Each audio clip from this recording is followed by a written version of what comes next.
नमस्कार। एसटिभी च्याटमा यहाँलाई हार्दिक स्वागत छ। म हुँ प्रकाश गरे। एसटिभी च्याटमा आज हामी कुराकानी गर्नेछौँ नेपाल कम्युनिस्ट पार्टीको आन्तरिक जीवनको बारेमा। नेपाल कम्युनिस्ट पार्टीमा यो अध्यादेश प्रकरण निकै पेचिलो बनेको छ। यो अध्यादेश किन चाहिएको थियो भन्ने कुराको उत्तर न प्रधानमन्त्री केपी शर्मा ओली जसले यो अध्यादेशको उत्पत्ति गराउनुभयो, पास गराउनुभयो र फिर्ता गराउनुभयो, उहाँले भन्न सक्नुभएको छ, न उहाँलाई प्रधानमन्त्री बनाउने नेपाल कम्युनिस्ट पार्टीले नै यसमा कुनै स्पष्टीकरण दिएको छ।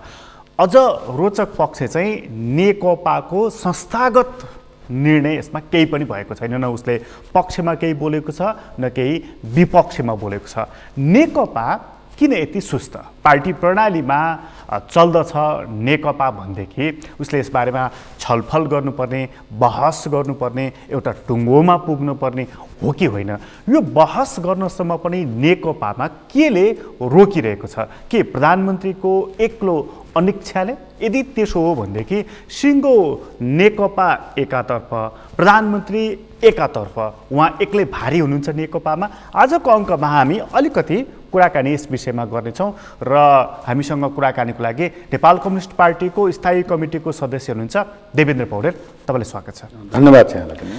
यो यत्रो चाहिँ विषय आयो अध्यादेशको, यो पार्टीगत रूपमा चाहिँ तपाईँ पार्टीको स्थायी कमिटीको सदस्य, निर्वाचित सांसद, तपाईँलाई चाहिँ यो मिडियामा आउनुभन्दा अगाडि थाहा थियो कि थिएन यो अध्यादेशको बारेमा? अब यो थाहा थिएन। हेर्नुहोस्, जेको त्यही हामीले भन्नुपर्छ। यो अध्यादेश प्रधानमन्त्रीको संविधानमा गरेको व्यवस्था अनुरूप अध्यादेश ल्याउने उहाँको अधिकारको कुरा हो। तर यो जुन अध्यादेश आयो, खास गरी दुईटा अध्यादेश, यो निकै महत्त्वपूर्ण बिन्दुमा यो पोइन्ट आउट भएको छ। आजभन्दा 10 वर्ष पहिले हामी फर्क्यौँ, नेपालमा दलबदल सम्बन्धी निकै नराम्रा चित्रहरू, कहिले सनसिटी होटेलमा, कहिले सानेपाको होटेलमा, कहिले कुन होटेलमा मान्छेहरू भागदौड गरेको, किनबेच भएको, सांसदहरूको अत्यन्तै चाहिँ अघि र पछि मान्छेहरू चाहिँ झोलामा पैसा बोकेर हिँडेको, कतिपय ठाउँमा पैसै भेटिएको झोलैसित। यो आम जनतालाई त्यो चित्र थाहा छ। हो त्यही बेला संयोगले साइडमा यो संविधान बनाउने बेलाको नजिक म पनि थिएँ, प्रधानमन्त्री कार्यालयमा थिएँ। तिनटै पार्टीको बिचमा गम्भीर छलफल भएर र मधेसका पार्टीहरू पनि त्यसमा सहभागी हुनुहुन्थ्यो र यो अस्थिरताको अन्त हामीले संविधानमा नै व्यवस्था गरेर गर्नुपर्छ भनेर 40% को व्यवस्था वा रको मात्रै कुरा होइन, निकै छलफल भएर दुवै ठाउँमा त्यो नभइकन र थ्रेसहोल्डको व्यवस्था नभइकन राजनीतिक स्थायित्वको चाहिँ प्रत्याभूति दिलाउन सकिँदैन। जनमतको चाहिँ सही कदर हुन सक्दैन, किनबेचतिर जान्छ, संसदीय फोहोर खेलतिर जान्छ भन्ने कुरा भएर सबै सहमत भएर विषय राखिएको। र दोस्रो कुरा, यो खास गरी संविधान आयोग नियोग सम्बन्धी पनि यो पार्लियामेन्ट यो सिस्टममा सरकार पक्ष निर्वाचनमा बहुमत प्राप्त गरेको र बहुमत सो गरेको सरकार पक्ष हुन्छ भने त्यसपछिको चाहिँ मतमा व्यक्त भएको अर्को पक्ष चाहिँ प्रतिपक्षको रूपमा रहन्छ। अरू प्रतिपक्ष पनि हुन्छ, मुख्य प्रतिपक्ष हुन्छ र उसको पनि प्रतिनिधित्व चाहिँ कमसेकम बहुमत चाहिँ निरङ्कुशतातिर नजाओस्, बहुमतले एक्लै चाहिँ शासन नगरोस्, प्रतिपक्षलाई लिएर जाओस् भन्ने उद्देश्य सहित सबै सहमत भएर तिनटै पार्टी, अझ त्यति बेला झन्डै सदनभित्रका 6वटा पार्टी थिए, 6वटा पार्टी अलि बढी चाहिँ प्रभावकारी थिए, उनीहरू बिचमा सहमति भएर यो कुरा उल्लेख गरेको हो। अब मैले यो कुरा राख्न किन खोजेको भनेदेखि, किन थाहा छैन भनेदेखि, यस्तो महत्त्वपूर्ण कुरा अध्यादेश मार्फत, त्यो पनि कोरोनाको निकै चाहिँ महामारी प्रकोप नेपालमा बढेर मान्छे भयावह आतंकित भएर लकडाउनमा बसेको बेलामा यो आउनु भनेको चाहिँ निकै आश्चर्यचकित, अशोभनीय, असान्दर्भिक त्यो अध्यादेश चाहिँ किन ल्याउनु भयो? हाम्रै पार्टीको अध्यक्ष हुनुहुन्छ, हाम्रै पार्टीकोबाट प्रस्तावित हुनुभएको सम्माननीय प्रधानमन्त्री हुनुहुन्छ, उहाँलाई चाहिँ कसले प्रभाव पारेर ल्याउनु भयो? हामी चाहिँ तीन छक पऱ्यौँ वास्तवमा, तीन छक। न चाहिँ को खुसी भयो त? न त्यो दलका मान्छे खुसी छन्, न चाहिँ नागरिक समाज खुसी छ, न यो पार्टी खुसी छ, न जनता खुसी छन्, न कसैलाई त्यसले प्रभाव पार्यो। अनि यस्ता विषयमा आफै चाहिँ झन्डै दुईटै भएको सरकारले यस्ता विषयमा हात हाल्नु भनेको चाहिँ यो के अरे यो नेपाली उखान जस्तै चाहिँ नदुखेको कपाल नाम्लो लाएर दुखाइस भन्ने चाहिँ उखान जस्तै आफै चाहिँ नाम्लो लाएर दुखाएको सरकारले हात हालेको अर्थमा मैले बुझेको छु। यो प्रधानमन्त्रीले चाहिँ यो हाम्रो पार्टीको हकमा ल्याएको होइन, अरूको लागि ल्याएको भन्नुभयो। कतिपय मन्त्रीहरूले पनि यही स्ट्याटस लेख्नु भएको थियो, मैले पढेको थिएँ। भनेको अर्को पार्टी फुटाउनको लागि ल्याइएको रहेछ भनेर बुझ्नु पऱ्यो त्यस भएदेखि यसलाई।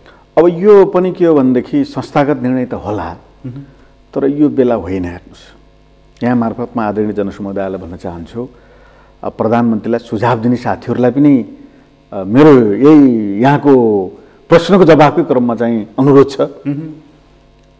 यो बेलामा प्रधानमन्त्री आफै शक्तिशाली हुनुहुन्थ्यो र पार्टीभित्र कसैले पनि प्रधानमन्त्रीको बारेमा प्रश्न उठाएको थिएन। खालि एउटै मात्रै उठाएको थिए, निर्णय संस्थागत गर्नु पर्यो, पार्टीमा नै सरसल्लाह हुनु पर्यो, हाम्रा सुझाव पनि त्यहाँ कहीँ न कहीँ सहभागी हुनु पर्यो। कुनै निर्णय गर्नु छ भनेदेखि पार्टीमा सल्लाह गरेर पार्टीको चाहिँ मत लिएर गर्दा राम्रो हुन्छ भन्ने कुरा उठाएका हुन् मैले बुझेअनुसार। तर प्रधानमन्त्रीको बारेमा कसैले प्रश्न उठाएको थिएन र सबैले प्रतिपक्षदेखि लिएर सबैले कोरोनाको महामारीको बेलामा हामी चाहिँ प्रधानमन्त्रीलाई सहयोग गर्छौँ भनेर बोलेको अवस्था थियो। अनि यो बेलामा अर्को पार्टी फुटाएर 2-4 जना सांसदलाई उहाँहरू पनि यो पार्टीमा प्रवेश गर्ने भन्ने कुनै केही सङ्केत छैन। अनि त्यसपछि केही पार्टीहरू ल्याउँछु भनेर त्यतापट्टितिरबाट हात हाल्न खोज्नु भनेको त्यो चाहिँ झन् राजनीतिमा चाहिँ त्यो परिपक्वता त के भन्ने थियो, त्यो चाहिँ के शब्दले सम्बोधन गर्न सक्ने शब्द मलाई व्यक्तिगत रूपमा लाग्छ। आफ्नो पार्टीभित्र पनि कुनै आवश्यकता थिएन यो अध्यादेशको, अर्काको पार्टी फुटाउनको लागि ल्याउँछु भन्ने कुरा त झन् त्योभन्दा त गैर जिम्मेवार पुष्टि चाहिँ गर्दैन। त्यो यदि अर्को पार्टीबाट प्रवेश गर्ने संविधानले गरेको व्यवस्था अनुरूप चाहिँ प्रत्येक सांसदलाई पनि नागरिकलाई पनि अधिकार रहन्छ अर्को पार्टी खोल्ने, कुनै पार्टीमा प्रवेश गर्ने। संविधानले गरेको व्यवस्था अनुरूप सबैलाई हुन्छ र त्यो उहाँहरूले भनेको भने पनि उहाँहरूलाई चाहिँ सकुशल चाहिँ कन्भिन्स गरेर तपाईँहरू केही समय पर्खिनुहोस्, हामी महामारीको बेलामा छौँ र यसलाई चाहिँ सेफ प्लान गरेर तपाईँहरूको चाहिँ त्यो इच्छालाई हामी चाहिँ पुरा गर्नेछौँ भनेको भएदेखि चाहिँ निकै राम्रो हुन्थ्यो होला। यस्तो प्रकारको हुने थिएन होला। यसको मतलब चाहिँ तपाईँलाई पनि यसको आशय थाहा भएन कि अध्यादेशको? होइन, मैले बुझेअनुसार यो खास गरी संवैधानिक नियोग सम्बन्धी त अलिअलि चाहिँ चर्चा परिचर्चा बेला बखत प्रधानमन्त्री राख्नुभयो अरे सचिवालयका साथीहरूसित केहीसित भन्ने कुरा सुनेको हो। अब हामीले चाहिँ सुनेको त्यति हो र यो दलबदल सम्बन्धी यो विषय त कसैले पनि छलफल भयो भन्ने कुरा हामीलाई जानकारी छैन। अब अनौठो लागेको मलाई चाहिँ जस्तो उहाँलाई आवश्यकता महसुस भयो, मानिलिउँ उहाँले कुनै दिन पुष्टि गर्नु होला किन ल्याइएको थियो भनेर, नभए किताबै पनि लेख्नु होला, हामी कहाँ त अब त्यो चलन पनि छ अचेल। त्यो अध्यादेश आयो, जसरी बेतोडसँग आयो त्यसै गरी तीव्र गतिमा नै त्यो फिर्ता भयो। यो फिर्ता भइसकेपछि चाहिँ यो नैतिकताको प्रश्न हो कि होइन? यो अब यो चाहिँ मलाई व्यक्तिगत रूपमा सोध्नुहुन्छ भने म सांसद हो र आजका यो अध्यादेश प्रकरणभन्दा पहिलेसम्म सबै सरकारको पक्षमा बोलेको छु। मैले प्रधानमन्त्रीलाई साथ दिनुपर्छ भनेको छु हो, एक ठाउँ पनि रेकर्ड छैन। तर यही मात्रै एउटा विषयमा चाहिँ जताबाट नापे पनि यसको समर्थन गर्न चाहिँ भित्रैदेखि आएन। किनभने एक्ट गरेपछि त्यसले कहीँ न कहीँ रियाक्ट गर्छ। रियाक्ट चाहिँ गर्ने ठाउँ नहेरिकन ल्याइएको। केही साथीहरूले अब जानबुझ कतिको रह्यो, उहाँहरूले चाहिँ अलिकति प्रतिवाद गरेको जस्तो नभइदिएन आयो हुँदो जस्तो कुरा क्याबिनेटमा गर्नुभयो भन्ने थाहा पाएँ। तुरुन्तै एकजना मन्त्रीले गरेर भेटेँ के भएको भनेर, त्यसपछि जाने उहाँले ल्याउनु भयो, हामीतिर लक्षित होइन हामी सल्लाह ल्याएको भन्नुभयो होला भनियो। तैपनि चाहिँ यो बेला नभएको भए हुन्थ्यो भन्ने कुरा गरियो भन्नुभयो उहाँहरूले। अब यो चाहिँ त्यति मेल खाएको, यसले चाहिँ राम्रो मेसेज दिएको मलाई चाहिँ व्यक्तिगत रूपमा महसुस छैन र कोही पनि खुसी छैन। त्यही त यो अध्यादेशबाट त स्वयं प्रधानमन्त्री पनि खुसी हुनु भएन नि त। उहाँ पनि फिर्ता लिने बेला त अनुहार प्रधानमन्त्री भन्दा पनि उहाँलाई चाहिँ यसमा प्रभोग किन गर्नुभयो साथीहरूले? पोलिटिक्सको चाहिँ अलिकति छेउटुप्पै मेसोमेलो नपार हो या अझ बढी चाहिँ शक्ति आर्जन गरेर चाहिँ केही गरेर देखाउँछु भन्ने त्यो स्वाभाविक चाहिँ त्यो अलिकति सरकारको रस जागेर हो या यस्ता प्रकारको कुरामा चाहिँ प्रधानमन्त्रीलाई प्रभोग गर्नु चाहिँ उहाँ बिरामी पनि हुनुहुन्छ। नै प्रोभोक कसले गर्यो नभनौँ, अहिले कोही न कोहीले गर्यो, कोही न कोहीले उहाँले केही न केही कानुनविदसित संविधानका सरकारवालाहरूसँग सल्लाह नगरिकन एक्लै त उहाँले पक्कै पनि ल्याउनु भएन। किनभने त्यो मन्त्रालयबाट फाइल उठेर आएको छ, अध्यादेश भनेको फाइल उठेर आउँछ, त्यसको कानुनी त्यसले कहीँ न कहीँ चाहिँ सुझाव सल्लाह लिन्छ। महान्यायाधिवक्ता हुन्छन् त्यहाँ, यस्तै विषयको सल्लाहको निम्ति कानुन मन्त्रालय हुन्छ। त्यस कारणले यो कहीँ कतै सल्लाह नभइकन आयो, उहाँले मात्रै एक्लै चाहिँ प्रस्ताव गर्नुभयो भन्ने कुरा सही होइन। उहाँलाई प्रभाव पारियो, उहाँ कन्भिन्स हुनुभयो, राम्रो गरेन। खालि मैले यति भन्न चाहन्छु, यसले राम्रो गरे, ब्याकफायर गर्यो यसले र फिर्ता लिनु पर्यो। दुर्भाग्य चाहिँ अलिकति राष्ट्रपति कार्यालयबाट पनि सम्माननीय राष्ट्रपतिज्यूले पनि अलिकति चाहिँ सोच विचार गरेर कमसेकम 1 घण्टा जति वेट गरेको भएदेखि यो दुर्घटना हुने थिएन। कमिटीमा सचिवालयको बैठकमा एउटा छलफल हुन्थ्यो। यसले के देखाउँछ भन्दै छिटो छिटो चाहिँ केही गरेर देखाउँछु भन्ने कुराको चाहिँ कहीँ न कहीँ प्रभोग चाहिँ भएकै हुन्छ। मैले सुने कि प्रचण्डजीको फोन राष्ट्रपतिजीलाई थियो, राष्ट्रपतिजीलाई मैले पनि त्यो सुने। त्यो फोन मैले पनि किन सुने भनेदेखि यो आइसकेपछि एउटा रियाक्ट चाहिँ गरिहाल्यो। रियाक्ट गर्दा बित्तिकै चाहिँ अब सचिवालय बैठक बसाल्नुहोस् भन्ने कुरा स्वाभाविक थियो, बस्यो। सामान्य राष्ट्रपतिज्यू कहाँबाट अब सरकारले गरेको अध्यादेशलाई पारित गर्ने प्रचलित मान्यता त छ, तर चाहिँ अनुकूल नलागेमा संविधानमै छ, कन्भिन्स नभएमा अनुकूल नलागेमा बा केही भएमा चाहिँ केही समय चाहिँ सुझबुझ गर्न हैन अब उहाँलाई त्यो व्यवस्था सामान्य राष्ट्रपतिज्यूलाई गरेकै छ संविधानले। अब केही समय पर्खेर त्यसलाई कमसेकम आधा घण्टा जति वेट गरेको भए पनि फिर्ता गरेको र फेरि फिर्ता लिएको गर्नुपर्ने हुन्थेन। पेश गर्नुभयो, राष्ट्रपतिबाट स्वीकृति भएन, सिद्धिहाल्थ्यो त्यो।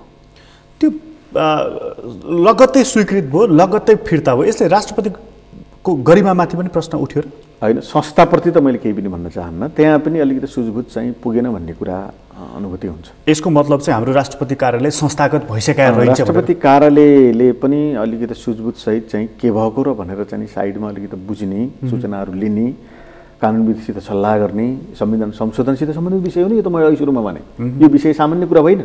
संविधान घोषणा हुने बेलामा प्रदेशको नाम, प्रदेशको सीमाङ्कन र कतिपय चाहिँ समुदायका भावनाका कुराहरूको बारेमा विमति थियो। यो बारेमा त कहीँ नै विमति थिएन। यो त एकदम राष्ट्रिय सहमति भएर आएको विषय हो। यो स्थिरताको लागि यो राष्ट्रिय सहमति भएर संविधानमा लेखिएको कुरा चेन्ज गर्दा अध्यादेश मार्फत त्यो पनि हो। अहिलेको प्रधानमन्त्री पनि लकडाउनको बेला चुनावमा जनता सबै चाहिँ घरमा बस्छ भने बेला यो चाहिँ के हो भनेदेखि अलिकति परिपक्वता पुगेन।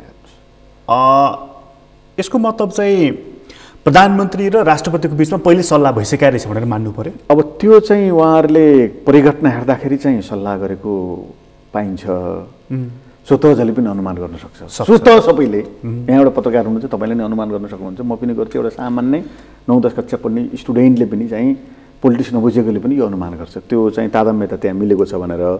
मैले चाहिँ प्रधानमन्त्री कार्यालय र राष्ट्रपति कार्यालय अपमान गर्न, नमान्न, इन्कार गरेर मैले यो भने होइन। यस्ता प्रकारका महत्त्वपूर्ण विषयहरूमा त्यस्तो प्रकारको महत्त्वपूर्ण संस्थाबाट अलिकति परिपक्वतापूर्वक चाहिँ स्टेप चालिदिएदेखि हामी जतिका मान्छेहरूलाई पार्टीको पक्षमा, संस्थाको पक्षमा, सरकारको पक्षमा बोल्न, अगाडि बढ्न सजिलो हुन्थ्यो नि।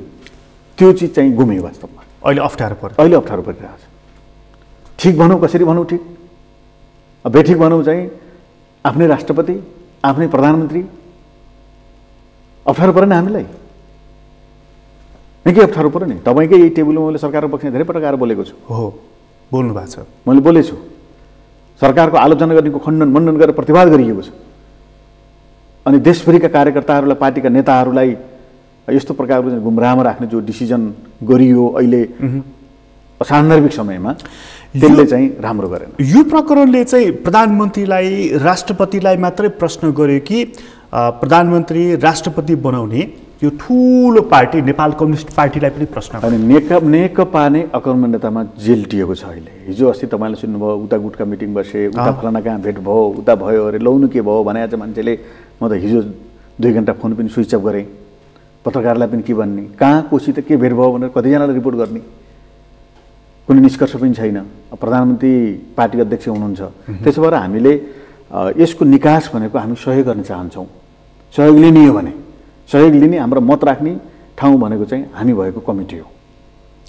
हामी भएको कमिटी भनेको स्थायी समिति हो। हामी केही स्थायी समितिका साथीहरू आकस्मिक रूपमा फोनद्वारा सम्भव भएका साथीहरूसित भेटेर सल्लाह गऱ्यौँ र हामीले के भन्यौँ भनेदेखि यो कदम चाहिँ समय सन्दर्भ भएन, किन आएको हो, पार्टीलाई अझै एकीकृत गर्नको निम्ति, पार्टीका कार्यकर्ताहरूको मनोविज्ञान, मनोबललाई गिर्न नदिनको निम्ति पार्टी कमिटीमा संस्थागत निर्णय भएर के भए गरिएको हो, यो हो के, किन आयो वा किन फिर्ता गरियो, अथवा यसको के हो, यसको चाहिँ मकसद भन्ने बारेमा कमिटीले संस्थागत निर्णय गर्नुपर्छ भनेर हामीले कमिटीको बैठक बोलाउने माग गरेका छौँ प्रष्ट रूपमा। त्यो कमिटीको भनेको सचिवालयको कि स्थायी कमिटी? सचिवालयको त तुरुन्त बसौँ भन्नुभयो, उहाँहरू बस्नुभयो, बसेर चाहिँ छलफल गर्नुभयो। त्यसपछि उहाँहरूको रिपोर्ट सुन्यौँ।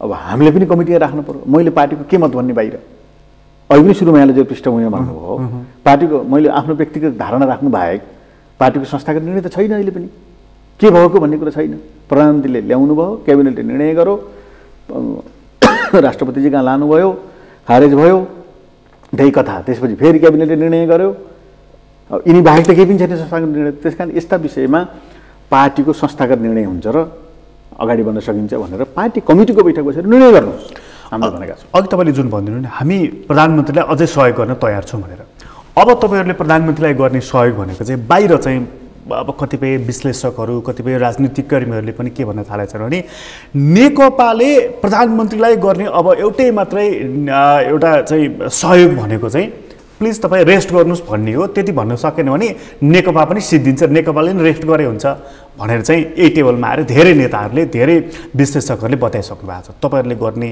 खोजेको सहयोग चाहिँ कस्तो हो प्रधानमन्त्रीलाई अब प्रधानमन्त्री मैले अहिले पनि भनिसकेँ हाम्रो प्रधानमन्त्री हो र हामीले आजसम्म पनि केपी ओलीको विकल्पमा कहीँ कतै केही हामीले भनेका छैनौँ भनेका थिएनौँ 5 वर्षको निम्ति हामीले सुन्यौँ कुनै बेला प्रचण्ड र उहाँको बिचमा एकता हुने बेलामा आधा आधा चाहिँ प्रधानमन्त्रीको सहमति भएको अरे भन्ने सुन्यौँ कति बेला हो पनि भन्नुभयो लिखितै छ भन्नुभयो त्यो लिखित पनि सहमति गर्नुभएको अरे भन्यो हामीले बाहिर तपाईँहरू पत्रकारलाई थाहा होला त्यो कुराको क्लियरेन्स चाहिँ अथवा स्पष्टीकरण चाहिँ प्रचण्डले आफै दिनुभयो अब 5 वर्षको निम्ति केपी ओलीजी नै प्रधानमन्त्री हो है यो भ्रम नहोस् अब प्रचण्डले के गर्ने उहाँ नै प्रधानमन्त्री हो स्थायी सरकार हो मलाई अलिकति पार्टीको भूमिकामा सक्रिय हुने ठाउँ दिइयोस् प्रधानमन्त्री उहाँ हो भनेर उहाँले त सार्वजनिकमा बोल्नु भएको छ अब हामीले समर्थन गरेर बोलेका छौँ मैले डटेर चाहिँ बोलेको छु सरकारको पक्षमा मिडियामा बोलिएको छ बाहिर बोलिएको छ जनतामा गएर बोलिएको छ विकासका काम भएको छ सरकारले गरिरहेछ भनिएको छ तर अब आज पनि हामी सहयोग गर्न चाहन्छौँ यहाँले गरेको प्रश्नको केपी ओली बाहेकको सरकार केपी ओली बाहेकको के अरे नेकपा हामीले परिकल्पना गरे होइन तर यसको निकास अब कसले दिने भन्दा हामी एक दुईजनाले बोलेर होइन स्वयं प्रधानमन्त्रीजीले नै जनताको मनोविज्ञान विपक्षीको मनोविज्ञान पार्टीको मनोविज्ञान उठेका कुराहरूको मनोविज्ञानलाई राम्रोसँग साँच्चै लोकतन्त्रलाई मान्ने हो जनमतलाई कदर गर्ने हो भनेदेखि चाहिँ त्यसको कदर गरेर त्यसको सम्मान गरेर यो स्थिति हामीले सिर्जना गरेर हो पार्टीका साथीहरू नमानेर हो बाहिर जताततै विरोध भएको भई एकजना नागरिक समाज चाहिँ पक्षमा छैन 4 जना पत्रकारहरूले बोले होइनन् भने यो जुन स्थिति चाहिँ बाहिर भइराखेको छ यसको चाहिँ सही संश्लेषण हाम्रो सम्माननीय प्रधानमन्त्रीजीले आफै गर्नुपर्छ र पार्टी र सरकारलाई एकबद्ध गरेर चाहिँ निकास दिने भूमिकामा उहाँ लाग्नुपर्छ त्यो भनेको चाहिँ उहाँले ल त ल मैले जनमत पनि बुझेँ पार्टीको साथीहरूको मनोभावना पनि बुझेँ विपक्षको पनि बुझेँ नागरिक समाजको पनि बुझेँ म रेस्ट लिन्छु भन्ने हो उहाँले अब उहाँले निकास दिनुपर्छ के चाहिँ अब विधि हो उहाँले निकास दिनु नै पार्टीको निम्ति संस्थागत रूपमा पार्टीको डिसिजन यो हो भन्ने कुराको निकास त मलाई दिनु पर्यो नि त म जस्ता चाहिँ साथीहरूले माग गरिरहनु भएको छ तपाईँ जस्तो मान्छेलाई चाहिँ उहाँले अब ठिक छ साथी हो अब ठिक छ तपाईँहरूको मन दुखेको छ तपाईँहरूको मन अध्यादेशमा दुखेको थियो मैले फिर्ता लिएँ सकियो मन बुझ्छ कि बुझ्दैन तपाईँहरूको अब त्यति कुराले मात्रै हुन्छ जस्तो मलाई लाग्दैन जुन घटना परिघटनाहरू भएका छन् त्यो कुरा चाहिँ पनि भएको जस्तो मलाई लाग्दैन तर्कहरू हामी सुनेका छौँ साथीहरूले तर्क के गर्नुहुन्छ भनेदेखि प्रधानमन्त्रीको क्षेत्राधिकारहरू ल्याउनु भयो फिर्ता गर्नुभयो सुनिरहनु भएको छ नि तपाईँले सबै जनताले सुनेको छ नि त्यस्तो तर्कले हुन्छ ल्याउनु भयो प्रधानमन्त्रीको अधिकार फिर्ता गर्नुभयो जे पनि गर्न पाइन्छ र त्यस कारणले प्रधानमन्त्रीलाई मैले सम्मानपूर्ण रूपमा मैले भन्न चाहन्छु यसको निकास चाहिँ उहाँले दिनुपर्छ अब साइडका साथीहरूका कुराहरू पनि निकास खोजेका होलान् होइन अब अरू 4 जना प्रधानमन्त्री भएका साथीहरू जिम्मेवार कमरेडहरू यही पार्टीमा हुनुहुन्छ केपी ओलीजी भन्दा पहिला अध्यक्ष भएका साथीहरू पनि चुनावमै तत्कालीन एमालेबाट अध्यक्ष भएका साथीहरू पनि यहाँ हुनुहुन्छ 2 पटक प्रधानमन्त्री भएको पछि एकता भएको कमरेड प्रचण्ड पनि यहाँ हुनुहुन्छ अहिले पनि उहाँ बालवाला अध्यक्ष हुनुहुन्छ लगातार साथीहरू छन् कमसेकम उहाँहरूको सुझाव सल्लाह नै मैले बुझेअनुसार पार्टीको संस्थागत निर्णयको निम्ति उहाँहरूसित बसेर हामीले सुझाव दिएका छौँ तपाईँहरू 9 जना बसेर एउटा निकास दिनुहोस् प्रधानमन्त्रीसितै बसेर बाहिर साइडमा बसेर त भैँसे पार्टी बसेर पनि हुन निकास के अरे कोटेश्वर बसेर निकास भनेको चाहिँ प्रधानमन्त्रीसँगै बसेर प्रधानमन्त्रीलाई नै कन्भिन्स गरेर प्रधानमन्त्रीकै प्रस्तावमा चाहिँ यसको निकास दिनुपर्छ हामी आशा गरेका छैनौँ यो नहोस् कि यसको चाहिँ निकासको निम्ति गणितीय खेल प्रयोग गर्ने भनेर सदनमा जाने काम नहोस् पार्टीबाट नै यसको निकास हुनुपर्छ प्रधानमन्त्री चाहिँ प्रधानमन्त्री मात्रै हुनुहुन्न, उहाँ पार्टीको अध्यक्ष पनि हुनुहुन्छ। पार्टीको अध्यक्षको हैसियतले पनि उहाँले चाहिँ यसको निकास यो हो र यसरी जाउँ भनेर छिचलेर आफ्नो सहकर्मीहरूलाई राखेर होइन छलफल गरेर 2 दिन 3 दिन बसेहुन्छ उहाँहरू। त्यसपछि बाहिर गुटमा कुरा हुन्न नि त होइन। त्यसो गरेर चाहिँ निकास दिने महत्त्वपूर्ण की पोइन्टमा उहाँ नै हुनुहुन्छ। भैँसी पार्टीमा बस्नुको नेताहरू र त्यसको मूल उद्देश्य चाहिँ अध्यादेश फिर्ता लिनुहोस् भन्ने थियो। अध्यादेश फिर्ता भयो। कोटेश्वरमा बस्नुभएछ हिजो नेताहरू, सायद तपाईँ पनि बस्नुभयो होला। त्यसले चाहिँ प्रधानमन्त्रीले निकास दिनुपर्छ भनेको बाटो छोडिदिनुपर्छ भन्ने निष्कर्ष निकाले हो। अब कहीँ न कहीँ प्रधानमन्त्रीले नै यसको निकास चाहिँ जसरी हुन्छ दिनुपर्छ। प्रधानमन्त्रीलाई पार्टीबाट सरकारबाट अपमान प्रकारले चाहिँ अपमानित गर्ने कसैले पनि सोचेका छैनन्। त्यो चाहिँ हामीले कल्पना गरेका छैनौँ। तर यो जनमतको सम्बोधन त गर्नु पर्यो नि त कसरी हुन्छ। अनि पार्टीको एकजना अध्यक्षले भेट्दा त्यो गुट नहुने, पार्टीको एकजना सिनियर नेताले चाहिँ जता भेट्दा जे गर्दा पनि गुट नहुने, अरू 2 जना साथीहरू कहीँ बस्यो भने गुट हुने भन्ने हुँदैन। एउटै कमिटीका साथीहरू, मलाई म प्रश्न राख्न चाहन्छु, सचिवालयका साथीहरू जसले जोसँग पनि भेट्ने अधिकार हुन्छ जहाँ गएर पनि, र कसैका विरुद्ध षड्यन्त्र गर्न पाइएन।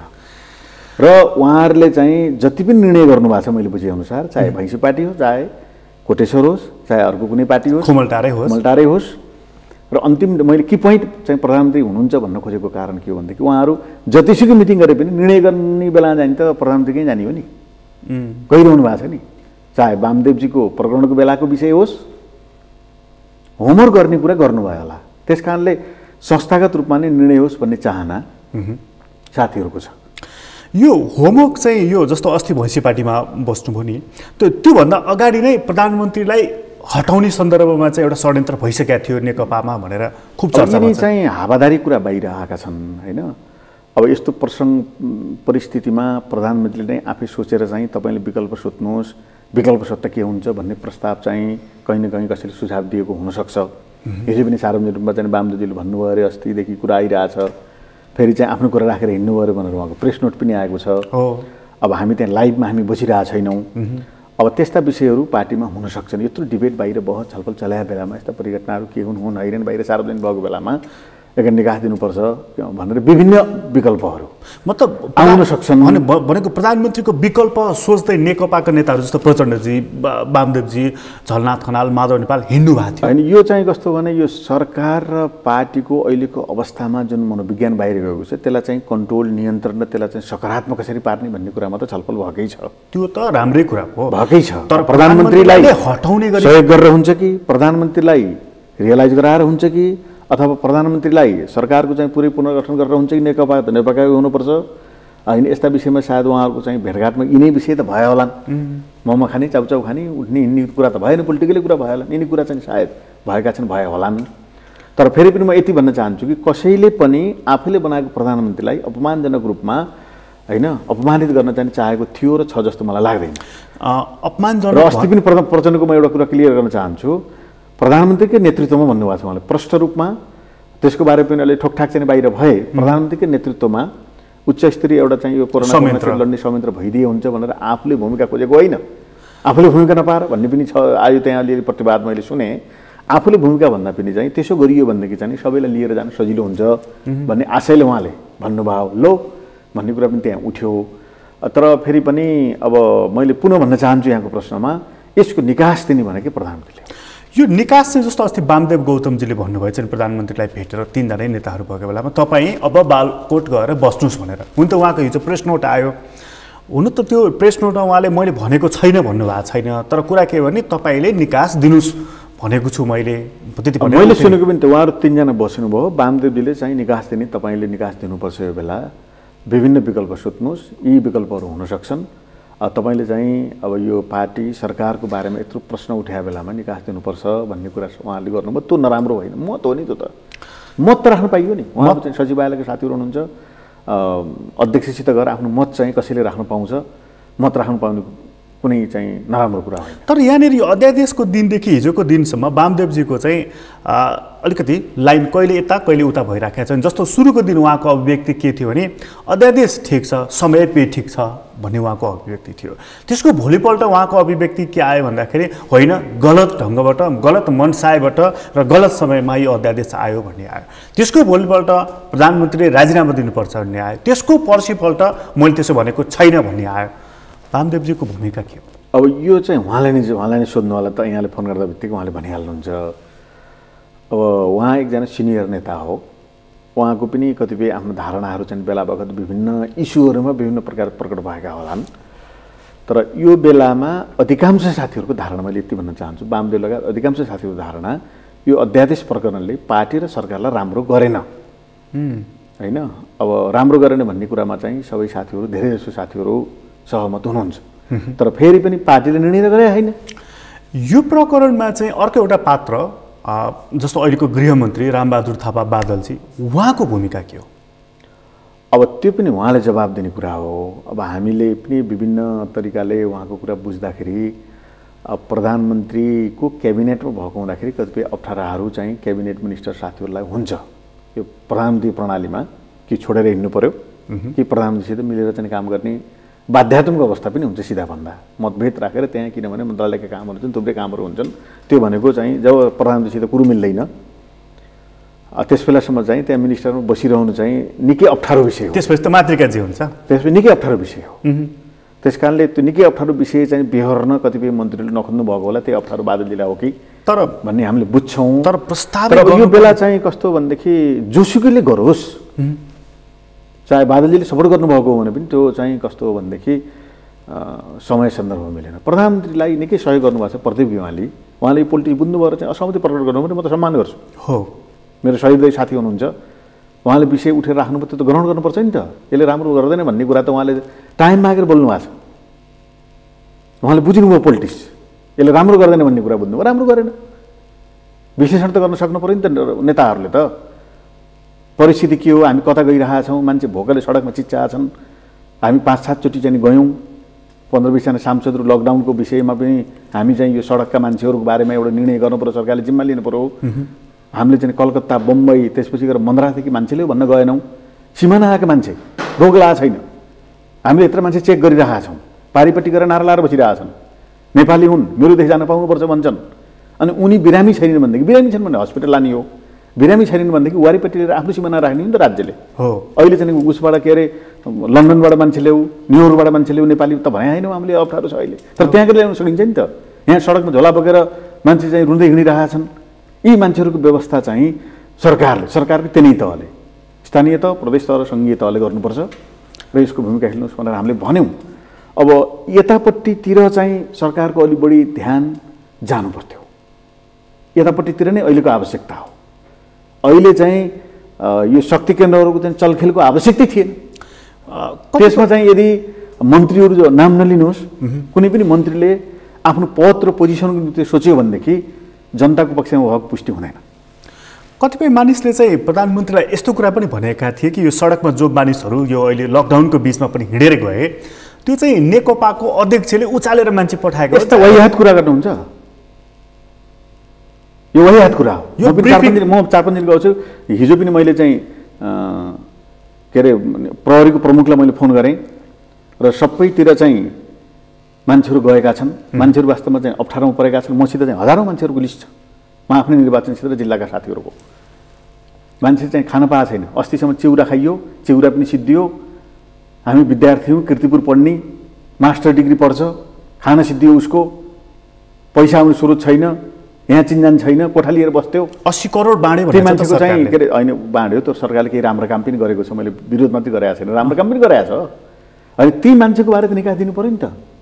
अनि अरू कसैले उचालेको भनेर हुन्छ? त्यो निकास दिँदा अस्ति म राति गएँ, म चाहिँ के अरे मैले देखेँ तपाईँ पानी आउँदाखेरि म गएँ पक्नु यहाँलाई भन्छु। वर्षमान पुन जानुभयो, तपाईँ जानुभयो भनेमा त तपाईँ मान्छेले प्रोभोक गर्ने होइन, बिल्कुल होइन। हामी त्यहाँ गयौँ, त्यहाँ गएर मान्छेले एकदम चाहिँ गुहार मागेर निसासिएर बच्चा बोकेर चाहिँ रुजेर मान्छे बसिरहेछ। तपाईँ किन आउनुभएको भनेर सोद्धाखेरि चाहिँ सिद्धियो, खानेकुरा नि सिद्धियो। म त कमसेकम जन्मिया घर गएँ भनेदेखि चाहिँ बाँच्न सकिएला भनेर मान्छेले चाहिँ पीडासहित चाहिँ आफ्नो कुरा राखिरहेछ। अनि त्यो मान्छे चाहिँ कसैले उचालेको हुन्छ? सरकारले उचालेको हुन्छ? त्यो प्रचण्डले उचालेको हुन्छ? त्यो यस्तो वाहियात चाहिँ कुरा कसैले भनेर प्रधानमन्त्रीले प्रुभ गरेको छ भने यद्यपि उहाँले आफै सडकमा हेरेर देख्नु भएको छैन। त्यस्ता कुरा सुझाउने मान्छे नै यो पोलिटिक्सलाई चाहिँ धमिलाउन चाहन्छ। यो तपाईँहरूलाई मात्र होइन, मिडियालाई पनि आरोप प्रधानमन्त्री मिडियालाई नै भन्नु भने सिडिओले नदेख्ने, प्रहरीले नदेख्ने, मिडियाले कसरी देख्ने? होइन, मिडियालाई अब त्यो कुन मिडियाले मान्नु के 9 तुनामा चाहिँ कुन मिडियाको मान्छे गएर चाहिँ प्रोभोक गरेको छ नेपालीलाई? त्यो रियालिटी हामीले बुझ्नु पर्दैन? जोगबनिया चाहिँ को नाकामा, त्यसपछि गएर उता पश्चिमको चाहिँ के अरे उसमा कुन कुन पत्रकार गएर चाहिँ तपाईँहरू नारा लाग्नुहोस् भनेर उक्सा छ। मान्छे कोही हिँडेर आयो, कोही केयर आयो, कोही एम्बुलेन्स चढेर आयो, त्यहाँ आयो, त्यहाँ आउनु खोजे। त्यस कारण यो के हो भनेदेखि यो वास्तविक, यो कसैलाई मैले दोष दिन्न, यो कसैले प्रोभोक गरेको भन्दा पनि यो परिस्थितिले सिर्जना गरेको अवस्था हो। तर तपाईँले अघि परिस्थितिले सिर्जना गरेको अवस्थामा सरकार भनेको त्यो परिस्थितिलाई जनतालाई परेको अप्ठ्यारोमा अभिभावकको रूपमा उपस्थित हुने कुरालाई हामीले सरकार भन्छौँ। यो जुन तपाईँले अघि एउटा इन्ट्रेस्टिङ एउटा शब्द के प्रयोग गरिदिनु त्यो अध्यादेशको सन्दर्भमा कसैले प्रोभोक गरेको छ, नाम लिन्न भन्नुभयो, ठिक छ। यो सन्दर्भमा पनि वस्तुगत यथार्थ प्रधानमन्त्रीलाई नबताइकन कसैले प्रोभोक त गरिराखेका छैन। यो चाहिँ प्रष्टै हो के भनेदेखि यो मन्त्रीमा अब अलिकति अदली बदली पदको निम्ति यो भूमिका मैले खेलेँ भनेदेखि मेरो पोजिसन यो हुन्छ र त्यहाँ आउन चाहने साथीहरूले पनि मैले तपाईँलाई नसोध्दै भन्छु, यो अपहरणै भएको चाहिँ घटनाहरू देखिँदैन। तर प्रश्न के हो भनेदेखि चाहिँ लोभ लालचमा यो बेलामा महामारीसित पो लड्नु पर्थ्यो त, पदको लोभ लालचमा बार्गेनिङका लुछाचाँडीका प्रकरण जुन रूपमा प्रकट भए, जुन रूपमा भए पनि त्यो वास्तवमा चाहिँ संविधानको स्पिरिट, जनताको जनमत र चाहिँ यो बेलाको परिस्थिति चाहिँ बिल्कुल मेल नखाने कामहरू भए। बदनामै गर्यो त्यसले, बदनाम गर्यो त्यसले। अनि त्यसपछि ती कुरा रियलाइज पो गर्नुपर्छ त। ती कुरा हामीले ठिक गरियो नि त, बहादुर गरियो, भयङ्कर गरियो नि त, गोल हाने हो हामीले भनेर चाहिँ बहादुरी प्रकट गर्ने। कमी कमजोरी भयो भन्नु पऱ्यो नि त।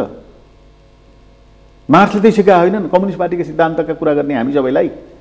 लेनिनहरूले कमी कमजोरी भयो भनेदेखि कमिटी रियलाइज गर्ने होइन, आफ्नो कुरा चाहिँ राख्ने, अरूको कुरा पनि सुन्ने, त्यही भने होइन हामीले हाम्रो आजको आधुनिक लोकतान्त्रिक सिद्धान्त अनुरूप पनि त्यही उजुरी पनि। त्यसलाई चाहिँ कस्तो भयो भनेदेखि त्यसलाई चाहिँ भयङ्कर गरियो भनेर बहादुरी प्रकट गर्ने, त्यसलाई एकदम ग्लोरिफाई गरियो। त्यसपछि गएर सडकमा आएको मान्छे चाहिँ अर्कैले कसैले उडालिदिएको, अनि पत्रकारले चाहिँ भड्काएको, अनि यिनी कुरा पनि अर्कैले गरेको, हामी त भयङ्करै गरिरहेका छौँ भन्ने कुराले त अनि राम्रो गर्छ त, राम्रो गरिरहेछ। यो अध्यादेश प्रकरणले 2-3वटा काम गर्यो। एउटा चाहिँ अघि हामीले कुरा गऱ्यौँ, प्रधानमन्त्रीको राष्ट्रपतिको गरिमामाथि प्रश्न उठाइदियो र नेकपामाथि पनि त प्रश्न उठाइदियो नि यसले, होइन?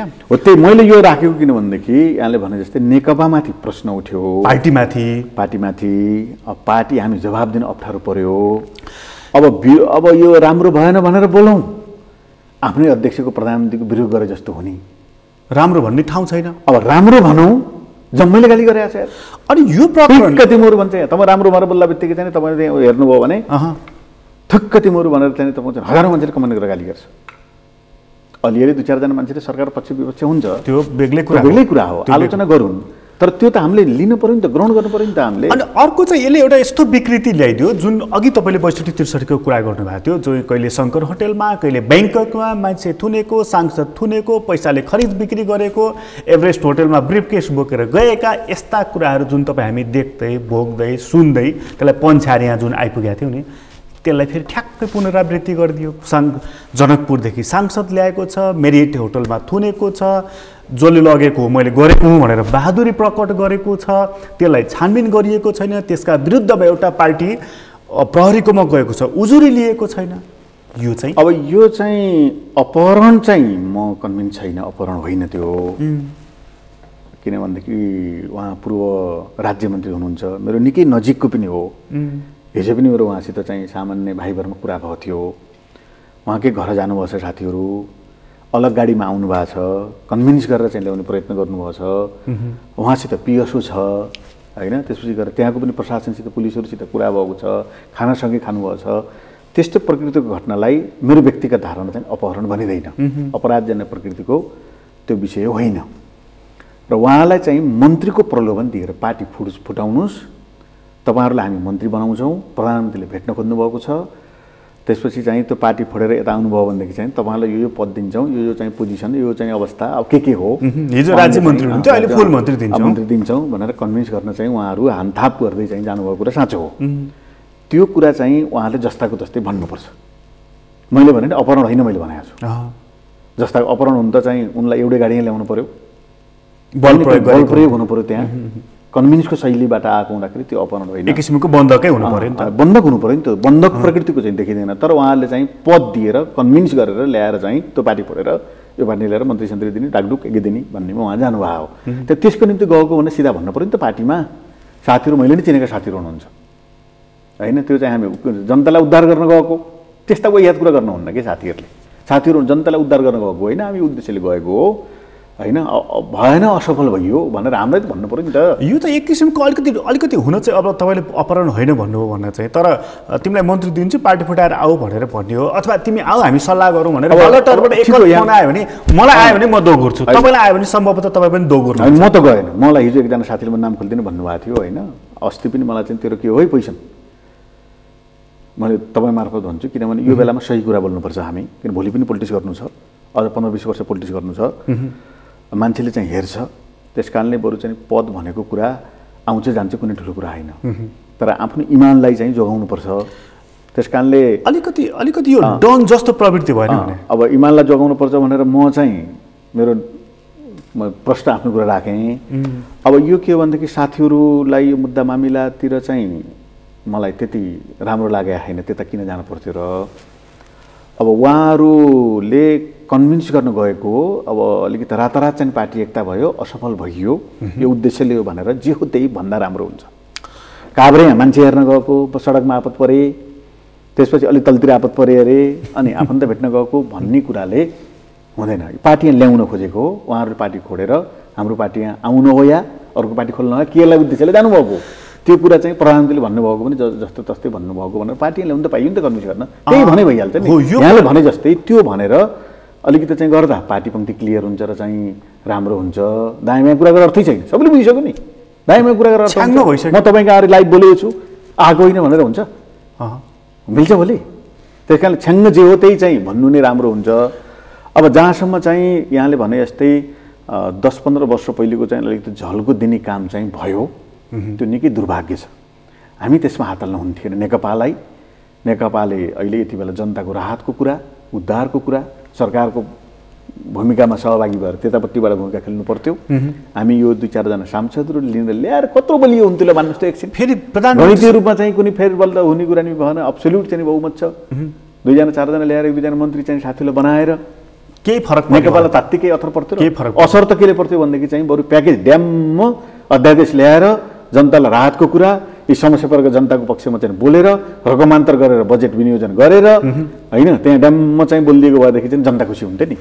त्यो गर्नको लागि त्यो सांसद विकास कोषको पैसा चाहिँ यता हाल्ने भनेको तपाईँले फेरि नाइ भन्नुभएछ। नाइ भनेको छैन मैले, हालौँ न, निर्णय गरेर हालौँ। कसैले त्यो चाहिँ उसलाई नाइ भनेको त त्यसलाई अधिकार छैन भनेको मैले। त्यो चाहिँ हाम्रो जुन परामर्श कमिटी छ नि, परामर्ष कमिटीले निर्णय गर्ने अथोरिटी उसलाई होइन, सांसदहरूले सल्लाह गरेर हामी सबै जिन्दगी दिन तयार छौँ नि। मैले नाइ भन्ने दिनु भनेको छैन।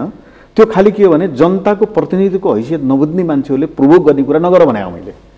त्यो फेरि त्यो पनि किन दिने, जस्तो राहत कोष त राहत कोष त सरकारले गठन गरेको छ नि होइन, त्यसको पैसा उठाएको छ। त्यो राहत कोषको पैसा पनि म फेरि मलाई प्रश्न के पार्न चाहन्छु भनेदेखि त्यो चाहिँ रकम सांसदहरूले भ्रष्टाचार गर्छन् भनेर प्रचार गरिएको छ। मैले खण्डन गरेको त्यो हो, त्यो मैले दिएको इन्टरभ्यू पनि पढ्नु होला, पढ्न अनुरोध गर्न चाहन्छु। त्यो सांसदले चाहिँ त्यो देख्नै पाउँदैन, कार्य पनि अर्कै छ। हिजो कुनै 10-15-20 वर्ष पहिले पञ्चायतकालदेखि पछिसम्म त्यसको नाम पनि सांसद विकास कोष थियो। अहिले सांसद विकास कोष पनि होइन, त्यो स्थानीय विकास पूर्वाधार कार्यक्रम हो। त्यो चाहिँ स्थानीय विकास पूर्वाधार कार्यक्रम स्थानीय विकास मन्त्रालय, स्थानीय पालिकामा गएको बजेट र त्यो स्थानीय विकास पूर्वाधार कार्यक्रम चाहिँ यसरी जान्छ। त्यो कार्यान्वयन गर्ने चाहिँ पालिकाले हो, त्यो पालिकाले कार्यान्वयन गर्ने हो। त्यसको अनुगमन रेखगमन चाहिँ जिल्ला समन्वयले गर्छ, स्थानीय विकास मन्त्रालयले गर्छ। अनि त्यो नबुझिकन चाहिँ सांसदले पकेट झोलामा बोकेर लिएर गएर अनि आफ्नो अरूको दाम बाँध्ने जस्तो गरेर प्रचार गरिएको छ, त्यसको विरोध गरेको मैले, त्यो होइन। ठिक छ, यो कुरा पनि प्रष्टै छ, तैपनि अब विरोध पनि भइरहेको छ, सपोर्ट पनि। म मूल प्रश्नमा आएँ। अब चाहिँ प्रधानमन्त्रीसँग निकास दिनुपर्छ, तपाईँले जुन भन्नु, प्रधानमन्त्रीसँग 2वटा विकल्प देखिए र चर्चामा आइ पनि राखेको छ। एउटा चाहिँ के भनिँदैछ भने ल ठिक छ गल्ती भएछ, मान्छेबाट गल्ती पनि हुन्छ, आत्मालोचना प्रधानमन्त्रीले भन्नुभयो, कुरा मिल्छ? निकास त्यो हो कि पहिलो निकास कमिटीको बैठकमा बहुसङ्ख्यक साथीहरूले के भन्नुहुन्छ, कमिटी प्रणालीलाई मान्ने हो भनेदेखि त्यसको चाहिँ सबै सदस्यले बहुसङ्ख्यक साथीहरूले भनेको कुरालाई आत्मसात गर्नुपर्छ र विधानमा हामीले व्यवस्था गरेका छौँ आफ्नो मत मिलेन बहुसङ्ख्यक साथीले एउटा निर्णय गरे भने पनि त्यो निर्णयलाई आफ्नो मत नमिलेका बावजुद पनि मानेर जाने जनवादी केन्द्रीयताको सिद्धान्त संगठनात्मक प्रणाली हामीले व्यक्त गरेका छौँ।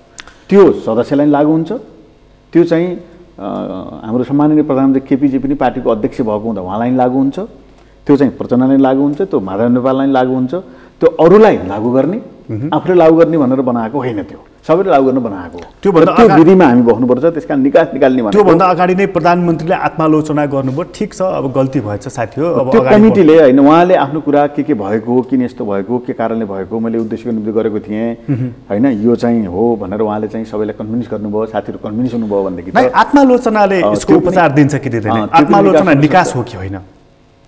अब यो चाहिँ कम्युनिस्ट पार्टीमा आत्मालोचना त निकै ठुलो कुरा हो नि, ठुलो कुरा हो नि, निकै ठुलो कुरा हो। जनताकै बिचमा कतिपय परेका भ्रमहरू होइन, मैले चाहिँ अब यो उद्देश्यको निम्ति सोचेको हो, राम्रै उद्देश्यको निम्ति मैले सोचेको थिएँ, परिणाम चाहिँ यस्तो आयो भनेर चाहिँ कमिटीलाई पार्टीलाई उहाँले आफ्नो स्वामित्वमा लिएर कन्भिन्स गर्नुभयो भनेदेखि विवेक छ नि त सबैसित। तर त्यसको निम्ति एउटै शर्त के हो भने कमिटीको बैठक बस्नु पर्यो भनेको, कमिटीको बैठक नबस्ने प्रधानमन्त्रीले कमिटीलाई कति कन्भिन्स गर्नु, कमिटीलाई कन्भिन्स गर्नु पर्यो उहाँले। हामी कन्भिन्स हुन्छौँ बोलाएर, त्यो भएन भनेदेखि हामीलाई समूहमा राखेर चाहिँ मैले यो उद्देश्यको निम्ति गरेको, यो साथीहरूलाई चाहिँ यसो गर्नुहोस् भनेको, यतिसम्म मैले भनेको कुरा हो। त्यो भएन भनेदेखि चाहिँ जस्तो प्रधानमन्त्रीसँग अर्को विकल्प, यदि त्यो भएन भनेदेखि चाहिँ जस्तो हामी म कन्भिन्स किन हुनु पर्यो भनेदेखि उहाँहरू केही साथीहरू ल्याएर हाम्रो पार्टीमा आउनु खोज्नुभएको भनेदेखि त चाहिँ हामीले ठिकै राम्रै गर्नुपर्छ भन्थ्यौँ होला नि त।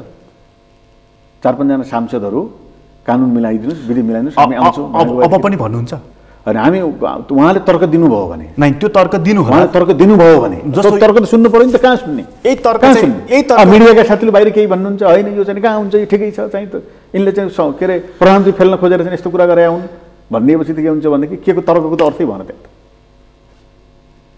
केही साथीले त्यसरी बोलिरहनु भएको छ, पार्टीमा षड्यन्त्र भइराखेको छ, यो षड्यन्त्र मैले बुझिराखेको छु, यो षड्यन्त्रको अन्तिमसँग डटिरहेको छु। प्रधानमन्त्रीको र प्रधानमन्त्रीको साइडबाट आएको भनाइ त यही नै हो नि। त्यसैको लागि हामीले चाहिँ हामी सहयोग गर्छौँ, प्रधानमन्त्रीले हामी सहयोग गर्छौँ, कमी कमजोरी भएको भएदेखि सुझाव दिएर सहयोग गर्छौँ, उहाँलाई यो राम्रो काम गरेको प्रधानमन्त्रीलाई यो एउटा यस्तो भए के रहेछ भने मलाई हटाउँदैछन् यी साथीहरूले, कहिले भैँसी पार्टी बस्छन्, कहिले कोटेश्वर बस्छन्, कहिले खुमलटार बस्छन्, कहिले अन्त होटलमै बस्छन्, त यिनीहरू म विरुद्ध षड्यन्त्र गरिराखेका छन्। जुन दिन वामदेव गौतमलाई राष्ट्रिय सभामा म एउटा कुरा भन्छु यहाँलाई, त्यो दिनदेखि यिनीहरू षड्यन्त्र गरिरहेका। यसैमा चाहिँ एउटा मात्रै कुरा के भन्छु भनेदेखि यत्रो चाहिँ संविधान संशोधन सम्बन्धी विषय एक दिन पहिले सम्माननीय प्रधानमन्त्रीज्यूले पार्टी कमिटीका सिनियर नेताहरूलाई बोलाएर यो आयोगमा काम गर्न मलाई अस्चिलो भयो होइन, प्रतिपक्षी राख्दाखेरि चाहिँ निर्णय हुन सकेन लामो समय, त्यसपछि गएर यी साथीहरू चाहिँ यसरी अरू पार्टी छोडेर चाहिँ यस्तो कुरा गरिराख्नु भएको छ, के गरौँ भने भएदेखि त चाहिँ नगर सायद भन्ने थिएन होला, यस्तो निकास निकाल्नु भयो, अहिले नगरौँ वा यो कोरोना बेला नगरौँ वा साथीहरू सहयोग गर्न हिँड्थे होला नि त। हो त्यही कमी भएको कुरा त्यही हो, यो भैँसे पार्टी भन्ने कुरा पनि मैले बुझेअनुसार अरूले चाहेको त्यही हो। अहिले वामदेवले प्रधानमन्त्री हुन्छु भनेर चाहिँ हुने कुरा नि होइन, अहिले चाहिँ अरू कसैले तपाईँ हट्नुहोस् म हुन्छु भनेर भनाइ छैन। हो त्यो कुरा नहुनुले अब प्रधानमन्त्रीप्रति चाहिँ केही न केही आशंका अरू सिनियर नेताहरूमा पैदा भयो, पार्टीमा पैदा भयो। प्रधानमन्त्रीको विकल्पको रूपमा तपाईँले माधव नेपाललाई उभ्याइराख्नु भएको हो। अब हामी त्यहाँ पुगेका छैनौँ, कमिटीको बैठकको माग गरेका छौँ।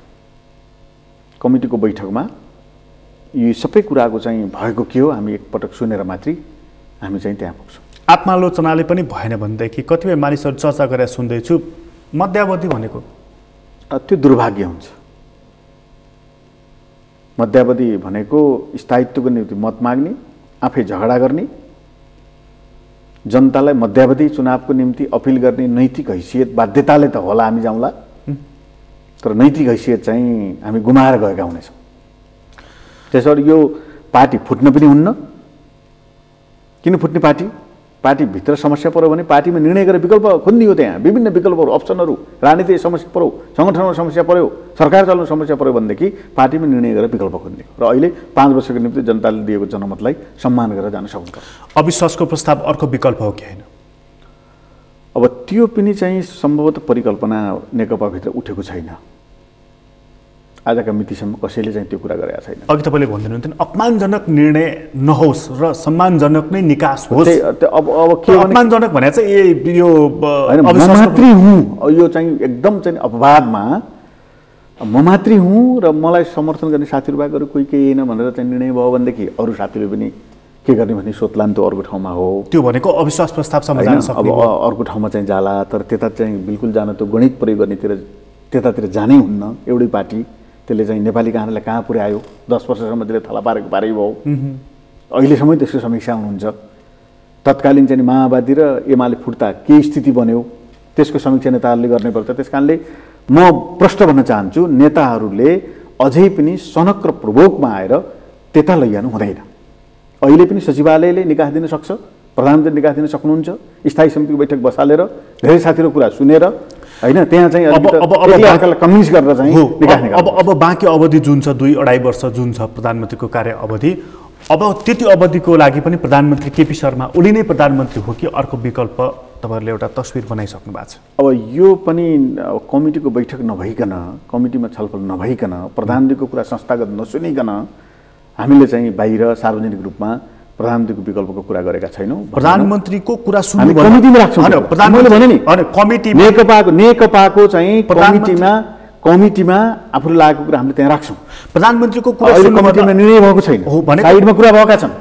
पार्टी कमिटीको संस्थागत निर्णय नहुँदासम्म भनेर हामीले हाम्रो कुरा सशक्त रूपमा आफ्नो कमिटीमा राख्छौँ। प्रधानमन्त्रीको कुरा सुन्नुभन्दा अगाडि चाहिँ प्रधानमन्त्री अब चाहिँ कन्टिन्यू गर्न सक्नुहुन्छ कि डिस्कन्टिन्यू गर्न सक्नुहुन्छ, तपाईँको व्यक्तिगत धारणा? अब व्यक्तिगत चाहिँ बाहिर मेसेज चाहिँ निकै राम्रो गएको छैन।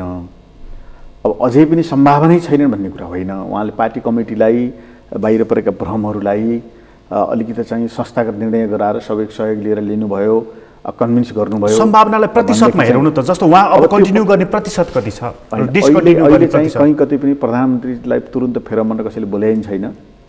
एकजना कसैले बोलाएको छ, कसैले बोलाएको छैन नि। त्यस कारणले त कमिटीमा मागको कुरा गरेका छौँ हामीले, कमिटीमा बोल्छौँ हामीलाई। वामदेवजीले बोल्नु भएको थियो, भोलिपल्ट पछि वामदेवले बोलेको जानकारी छ, बोल्नुभयो अरे अरे भनेर आयो चाहिँ होइन भन्नुभयो उहाँले, त्यो सिद्धियो। त्यहाँ कसैले पनि एकजना पार्टीका नेता सदस्य कार्यकर्ताले पनि प्रधानमन्त्रीलाई चाहिँ राजीनामा दिनुहोस् कसैले भनेको छैन। कति मान्छेले चाहिँ भने के सुने मैले तपाईँहरूलाई भित्रदेखि चिन्ने मान्छेहरूले भने चाहिँ प्रधानमन्त्री केपी शर्मा ओलीसँग यति सूचना छ सबै नेताहरूको, यी सब उहाँको अगाडि परेपछि गरुडको छाया परेको चाहिँ सर्प जस्तो भएर यस्तै बस्छन् भनेर।